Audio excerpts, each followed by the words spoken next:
اعوذ باللہ من الشیطان الرجیم بسم اللہ الرحمن الرحیم رب اشرح لی صدری ویسر لی امری واحلل عقدۃ من لسانی یفقہوا قولی۔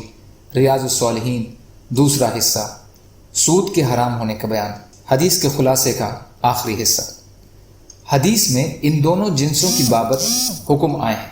حدیث میں جن 6 چیزوں کا ذکر ہے وہ ان دونوں جنسوں پر حاوی ہیں: سونا، چاندی، گندم، جو، کھجور اور نمک۔ کچھ اماموں نے سودی معاملات کو صرف ان 6 چیزوں تک محدود رکھا ہے، باقی دوسری چیزوں میں وہ کمی بیشی کو سود قرار نہیں دیتے ہیں، جبکہ زیادہ تر اماموں اور فقہا نے قیاس کر کے دوسری چیزوں کو بھی ان میں شامل کیا ہے، جیسے جو کھانے والی چیزیں ہیں، چاہے ناپے جانے والی ہوں یا وزن سے بیچی جانے والی، یا جن میں سونا چاندی کی طرح ثمنیت پائی جاتی ہے، یا کچھ کے نزدیک جن کو ذخیرہ کیا جاتا ہے۔ اس حساب سے ایک جنس وزنی چیزوں کی ہے، یعنی جنہیں تول کر بیچا اور خریدا جاتا ہے، دوسری جنس گیلی چیزوں کی ہے جنہیں پیمانوں سے ماپ کر بیچا جا سکتا ہے، اور ایک جنس ان چیزوں کی ہے جنہیں جمع کیا جاتا ہے، اور ایک جنس وہ ہے جو ثمن بننے کی قوت رکھتا ہے، جیسے سونا، چاندی، سکے، نوٹ وغیرہ۔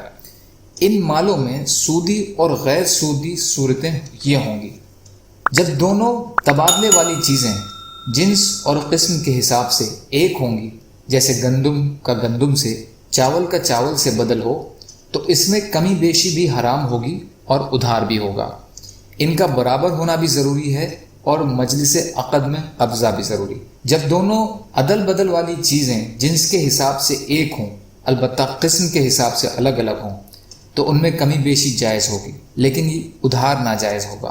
جیسے 1 کلو چاندی کا بدل 1 یا 2 گرام سونے کے ساتھ، 1 کلو جو کا سودا آدھا کلو گندم کے ساتھ، 1 دینار کا بدل 3-4 ریالوں کے ساتھ۔ اگر یہ سودا نقد ہوگا تو جائز ہے، اس میں ادھار کرنا صحیح نہیں ہے۔ جب دونوں تبادلوں والی چیزیں جنس کے حساب سے بھی ایک نہ ہوں اور قسم کے حساب سے بھی الگ الگ ہوں، تو ان میں کمی بیشی بھی جائز ہے اور ادھار کرنا بھی جائز ہے۔ جیسے 1 کلو گندم یا گیہوں کا 1 گرام سونے سے تبادلہ، 1 کلو کھجور کا سودا 10 یا 20 تولہ چاندی کے ساتھ۔ ان میں کمی بیشی بھی جائز ہے اور ادھار کرنا بھی جائز ہے۔ اللہ تعالی ہم سب کو کہنے سننے سے زیادہ عمل کی توفیق عطا فرمائے۔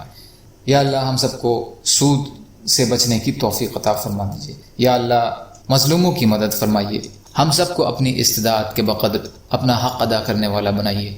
یا اللہ رحم کا، کرم کا، عافیت کا معاملہ فرما دیجیے، سچی توبہ کی توفیق عطا فرما دیجیے۔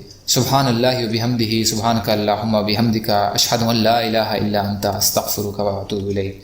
سبحان ربک رب العزۃ عما یصفون وسلام علی المرسلین والحمد للہ رب العالمین، برحمتک یا ارحم الراحمین، لا الہ الا اللہ، محمد رسول اللہ، والسلام علیکم۔